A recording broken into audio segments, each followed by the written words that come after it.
Allergy പകരുമോ? ഇന്ന് വന്നൊരു കുട്ടിയുടെ അമ്മ ചോദിച്ചൊരു സംശയമാണ്. അവരുടെ കുട്ടിക്ക് ഈ അടുത്ത കാലം വരെ കാര്യമായ പ്രശ്നങ്ങളൊന്നും ഉണ്ടായിരുന്നില്ല. പക്ഷെ സ്കൂളിൽ പോകാൻ തുടങ്ങി, അടുത്ത വീട്ടിലെ കുട്ടികളുമായി ഒക്കെ കളിച്ചു തുടങ്ങിയ ശേഷമാണ് അലർജിയുടെ ലക്ഷണങ്ങൾ കണ്ടു തുടങ്ങിയത്. ഇത് ആ കുട്ടികളിൽ നിന്ന് പകർന്നതാണോ എന്നുള്ളതായിരുന്നു അവരുടെ സംശയം.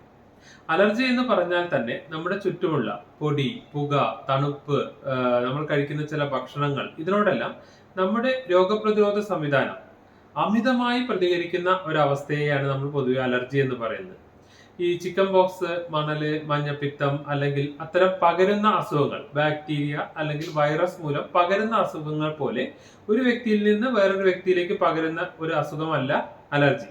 ഒരുപക്ഷെ നിങ്ങളുടെ കുട്ടിക്ക് അലർജിയുടെ ലക്ഷണങ്ങൾ ഉണ്ടെങ്കിൽ അത് ആ കുട്ടിക്ക് കിട്ടിയിരിക്കാൻ ഉള്ള സാധ്യത, ഏറ്റവും കൂടുതൽ സാധ്യത ആ കുട്ടിയുടെ അച്ഛനിൽ നിന്നോ അമ്മയിൽ നിന്നോ ആയിരിക്കാം.